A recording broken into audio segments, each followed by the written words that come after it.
Ramiz Mehdiyev cinayət məsuliyyətinə cəlb olunub. Bakı şəhəri Səbail rayon məhkəməsi Ramiz Mehdiyev barədə cinayət işi üzrə qərar qəbul edib.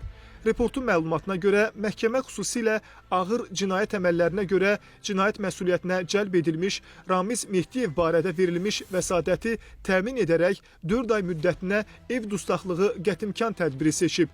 Ramiz Mehdiyev Cinayət Məcəlləsinin 278.1 dövlət hakimiyyətini ələ keçirməyə yönələn əməllər, 274 dövlətə xəyanət və 193-1.3.2 cinayət yolu ilə əldə edilmiş əmlakı legallaşdırma maddələri ilə ittiham olunur. Qeyd edək ki, Ramiz Mehdiyev 1995-2019-cu illərdə prezident administrasiyasının rəhbəri olub. 2019-2022-ci illər arasında isə Azərbaycan Milli Elmlər Akademiyasının prezidenti vəzifəsini icra edib.